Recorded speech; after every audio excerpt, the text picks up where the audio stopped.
Hello everyone. তো কালকে আমরা সবাই জানি যে কালকে সরস্বতী পুজো। তো সেই বিষয়ে কিছু আপডেট দিতে আজকে আবারও চলে এসেছি। তো কালকে 23শে জানুয়ারি পড়েছে। তো আমরা সবাই জানি যে কালকে নেতাজি সুভাষচন্দ্রের জন্মদিন।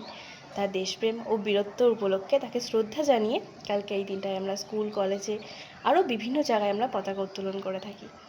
তো সকালবেলা সবাই বাচ্চা কাচ্চা বড়রা শাড়ি পরে বা পাঞ্জাবি পরে সবাই রেডি হয়ে স্নান ধান করে একেবারে স্কুল কলেজে যাব এবং সেখানে গিয়ে আমরা একেবারে পতাকা উত্তোলন করে তাকে শ্রদ্ধা জানিয়ে আমরা মায়ের অঞ্জলি দেব। তো আমাদের বাড়ি যেহেতু পুজো হয় না, তো যেখানেই অঞ্জলি দিই না কেন মায়ের জন্য কিছু ফল এবং কিছু জিনিস যেগুলো যাবতীয় জিনিস দরকার লাগে তো সেগুলো সব জায়গায় দিই এবং সেখানে অঞ্জলি দিই। তো বাজারে যেতে হবে, তো সেগুলো কিনে আনতে হবে। তো সেগুলোই তোমাদের সাথে শেয়ার করবো যে কী কী কিনছি বা কী করব। তো চলো বাজারে যাওয়া যাক। রেডি হয়ে বেরিয়ে পড়েছি আমার বাহনদেব নিয়ে।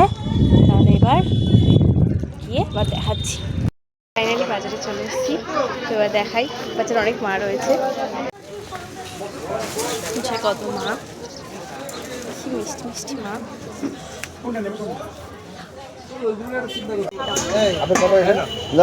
ফল নেওয়া কমপ্লিট। কত দোকান,